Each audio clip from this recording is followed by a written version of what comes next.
Emmanuel Macron recevait aujourd'hui le prix de champion de la Terre à l'ONU, notamment pour son soutien à l'accord de Paris sur le changement climatique.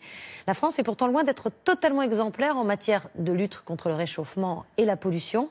En Méditerranée, les ferries qui desservent la Corse et le continent brûlent du fioul lourd, un carburant très polluant. On pourrait pourtant les rendre plus propres. Olivier Feugnet, Élodie Delevoye et notre bureau de Nice. Dans le sillage de leurs coques colorées, le même panache de fumée noire. Entre la Corse et la France, plus d'une vingtaine de ferries naviguent quotidiennement. En une traversée, ils rejetteraient autant de particules que 30 000 voitures à moteur diesel. Le trafic maritime, une des principales sources de pollution atmosphérique, serait responsable chaque année de 60 000 décès prématurés en Europe. Voilà la bête. Le balai incessant des ferries exaspère ces riverains du port de Nice. Les fumées noires qui nous intoxiquent et qui nous obligent à fermer en catastrophe les fenêtres, on ne peut plus sortir dehors. Les meubles, etc., qui sont noirs dessus, et c'est irrespirable. Pour nos enfants, petits-enfants, c'est très important que ça s'arrête rapidement. Un ras-le-bol généralisé sur toute la façade méditerranéenne. À Nice, mais aussi à Toulon, à Marseille et en Corse. Depuis son balcon, Gilles Noton a une vue imprenable sur le port d'Ajaccio. Mais à chaque départ de ferry, il préfère ne pas s'attarder sur la terrasse. Regardez, vous voyez par exemple ici où le mur est particulièrement, je dirais, rugueux, mais la concentration est, vous regardez, hein, vous voyez, là en particulier.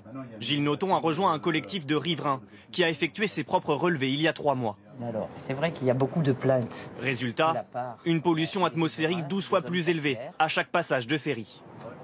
Il faut apporter des solutions. Il faut arrêter de dire c'est pour demain, c'est pour plus tard. Le caractère dangereux, éprouvé par les scientifiques, par la médecine, c'est une bombe à retardement. Face aux cris d'alarme des riverains, la surveillance de la qualité de l'air s'est renforcée à Ajaccio. Cette station de mesure a été installée à une centaine de mètres de la zone portuaire. On voit l'augmentation très importante des particules contenant du soufre. Donc là, c'est assez caractéristique des émissions du maritime qui sont effectivement très ponctuelles dans le temps, mais qui peuvent être très intenses, notamment pendant les phases de manœuvre. Ces équipements ont même permis d'identifier l'origine des particules les plus dangereuses, les plus fines. On retrouvait au minimum un tiers de ces particules qui sont issues des émissions maritimes. Des batteries de mesure loin d'être suffisantes pour les riverains. Ils réclament la mise en place d'une zone d'émission contrôlée, comme celle existante en mer du Nord et dans la Baltique. Les navires doivent utiliser un fioul allégé, 1,5 fois plus cher que le carburant classique. En mer Méditerranée, le fioul lourd reste autorisé. Aucune réglementation n'a été mise en place, faute d'accord entre les pays du bassin.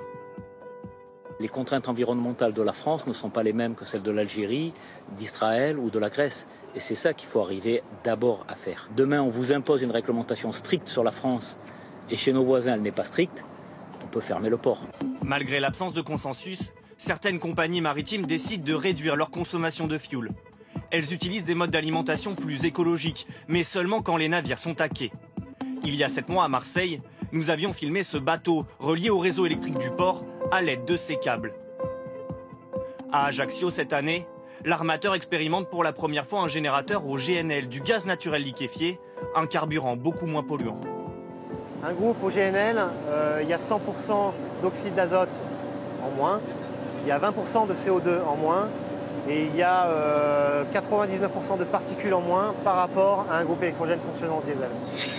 Dans les prochaines années, tous les armateurs vont devoir faire de gros efforts pour réduire leurs émissions de soufre. Le plafond actuel de 3,5% sera abaissé à 0,5 en 2020 sur l'ensemble des mers du globe.